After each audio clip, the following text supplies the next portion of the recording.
Olá pessoal, tudo bem com vocês? Para quem não me conhece, eu sou a Júlia e tenho esse canal Júlia Vinil dos anos 80 e 90 para mostrar para vocês os discos dos anos 80 e 90 e também as músicas que marcaram o época. Então pessoal, e quem mandou esses discos foi a Diana, que mora em Balneário Camboriú, Santa Catarina. E para quem quiser obter mais discos, quiserem comprar dela, eu vou deixar aqui o cartão dela com o WhatsApp e o número do telefone caso vocês queiram ligar. É só comprar com ela, ok? E após a vinheta eu vou mostrar para vocês os discos, ok? Aproveita, se inscreva no meu canal e também ativa o sininho. Bora!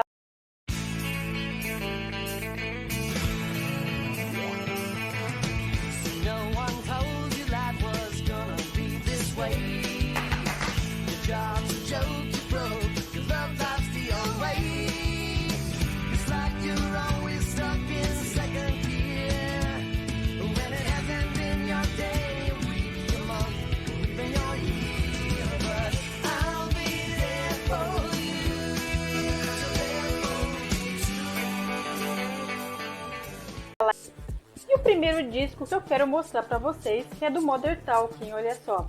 Ele é um disco duplo de 1988, também são músicas que marcaram época.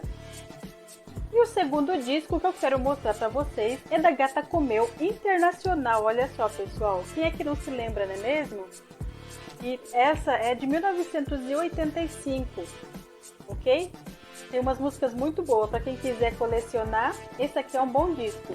E o terceiro disco, pessoal, que eu quero mostrar para vocês é do Kiss, não é nenhuma novidade para ninguém, não é mesmo? Porque até então eu tô fazendo a coleção deles. E esse álbum é Love Gun, também é um disco muito bom, embora ele não é de 1980 e nem 1990. Ele é de 1977, tá pessoal? Mas também é um ótimo disco para você adquirir, ok? E o quarto disco que eu quero mostrar para vocês, pessoal, é do Kiss, olha só. E tem o álbum Dynasty. E esse disco é de 1979, quase 1980. Também são músicas bem conhecidas, ok?